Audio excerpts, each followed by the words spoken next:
ইসরায়েলের উত্তরাঞ্চলে সামরিক ঘাঁটিতে রকেট হামলা চালিয়েছে লেবাননের শক্তিশালী সশস্ত্র গোষ্ঠী হিজবুল্লাহ। দক্ষিণ লেবাননের গ্রাম লক্ষ্য করে ইসরায়েলি হামলার জবাবে উত্তর ইসরায়েলের সেনা সদর দপ্তরে এই হামলা চালায় তারা। মঙ্গলবার এক প্রতিবেদনে এই তথ্য জানিয়েছে বার্তা সংস্থা এএফপি। প্রতিবেদনের উত্তরে বলা হয়েছে, উত্তর ইসরায়েলের একটি সেনা সদর দপ্তরে কয়েক ডজন কাতিউষা রকেট নিক্ষেপ করা হয়েছে বলে সোমবার জানিয়েছে হামাসের মিত্র হিজবুল্লাহ। দক্ষিণ লেবাননের বিভিন্ন গ্রাম লক্ষ্য করে ইসরায়েলের হামলার জবাবে এই হামলা চালানো হয়েছে।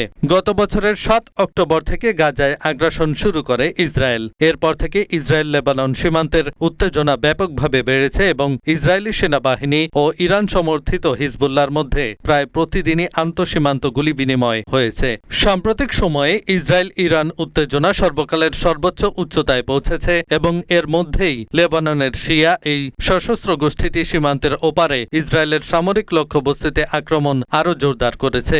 হিজবুল্লাহ এক বিবৃতিতে বলেছে, তারা আইন জেটিম ঘাঁটিতে ৯১তম ডিভিশনের ৩য় পদাতিক ব্রিগেডের সদর দপ্তরে কয়েক ডজন কাতিউষা রকেট দিয়ে বোমাবর্ষণ করেছে। অতি সম্প্রতি শ্রীফা, ওদাইসে এবং রাব তলাতিনি হামলাসহ লেবাননের দক্ষিণাঞ্চলীয় নানা গ্রাম এবং বেসামরিক বাড়িঘরে ইসরায়েলি আক্রমণের প্রতিক্রিয়ায় এই হামলা চালানো হয়েছে। এহসানুল হক, ঢাকা পোস্ট।